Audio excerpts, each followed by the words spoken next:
Hi, praise Lord.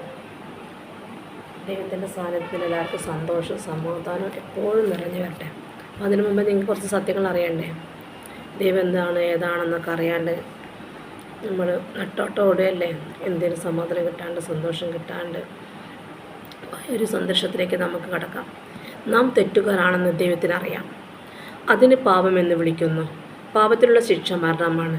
എന്നാൽ ദൈവം നമ്മളെ സ്നേഹിച്ചതുകൊണ്ട് തൻ്റെ മകനായ യേശുവിനെ നമ്മുടെ പാപങ്ങൾക്ക് വേണ്ടി ക്രൂശിൽ മരിക്കേണ്ടതിന് ഈ ലോകത്തിലേക്ക് അയച്ചു. യേശു മരണത്തിൽ നിന്ന് ഉയർത്തെഴുന്നേറ്റു, സ്വർഗത്തിൽ പോയി. യേശുവിൽ വിശ്വസിക്കുക നമ്മുടെ പാപങ്ങൾ ഏറ്റുപറയുകയും ചെയ്താൽ നമ്മുടെ പാപങ്ങളെ ക്ഷമിച്ച് യേശു നമ്മുടെ ഹൃദയത്തിൽ വസിക്കുകയും നാം അവനിലും വസിക്കുകയും ചെയ്യും. ഇത് നിങ്ങൾ വിശ്വസിക്കുന്നുവെങ്കിൽ ദൈവത്തോട് ഇപ്രകാരം പറയുക: പ്രിയ യേശുവേ, നീ ദൈവമാണെന്ന് ഞാൻ വിശ്വസിക്കുന്നു. എൻ്റെ പാപങ്ങൾക്കായി മരിപ്പാൻ മനുഷ്യനായി നീ വന്നു. നീ ഇപ്പോഴും ജീവിക്കുന്നു. എൻ്റെ ഹൃദയത്തിലേക്ക് വന്ന് എൻ്റെ പാപങ്ങൾ ക്ഷമിക്കണമേ. എനിക്ക് പുതിയൊരു ജീവൻ തരണമേ.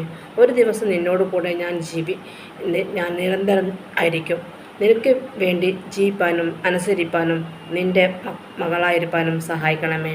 ആമേൻ. ഇതാണ് ദൈവത്തിൻ്റെ സാന്നിധ്യം. അപ്പം നമ്മൾ യോഹന്നാൻ 3:16 ഇങ്ങനെയാണ് ദൈവം പറഞ്ഞിരിക്കുന്നത്: അവനിൽ വിശ്വസിക്കുന്ന ഏവനും നിത്യം ജീവൻ പ്രാപിക്കേണ്ടത് തന്നെ. അപ്പോൾ ദൈവത്തിൽ നമ്മൾ മരിച്ചാൽ നിത്യജീവൻ നമുക്ക് പ്രാപിക്കേണ്ടത് തന്നെ. അതാണ് ദൈവം പറഞ്ഞത്. തൻ്റെ ഏകജാതനായ പുത്രനിൽ വിശ്വസിക്കുന്ന ഏവനും നശിച്ചു പോകാതെ നിത്യജീവൻ പ്രാപിക്കേണ്ടതിന് ദൈവം അവനെ നൽകുവാൻ തക്കവണ്ണം ലോകത്തെ സ്നേഹിച്ചു. ദൈവം തൻ്റെ പുത്രനെ ലോകത്തിൽ അയച്ചത് ലോകത്തെ വിധിപ്പാനല്ല, ലോകം അവനാൽ രക്ഷിക്കപ്പെടുവാനത്രേ. അവനിൽ വിശ്വസിക്കുന്നവനും ന്യായവിധിയില്ല.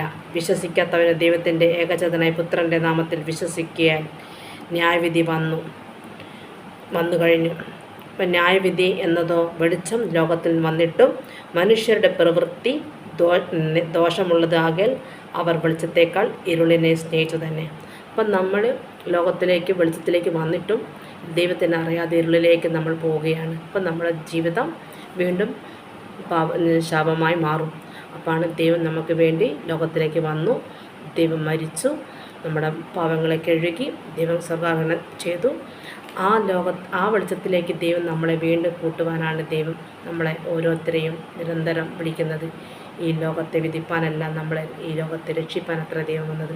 അപ്പോൾ ഏവർക്കും ദൈവത്തിന് ആ വെളിച്ചത്തിലേക്കും രക്ഷിപ്പാനും കഴിയുള്ള ഹൃദയത്തിലേക്ക് നോക്കുവാനും ദൈവം നിങ്ങൾ പുതിയൊരു ജീവിതത്തിലേക്ക് നിങ്ങളുടെ വിഷമങ്ങളെ പ്രയാസങ്ങളെ നിങ്ങൾ എന്തിനെക്കുറിച്ച് വിവരാടുന്നു, നിങ്ങൾ എന്തിനെക്കുറിച്ച് നിങ്ങൾ സങ്കടപ്പെടുന്നു, നിങ്ങൾക്ക് എന്തെല്ലാം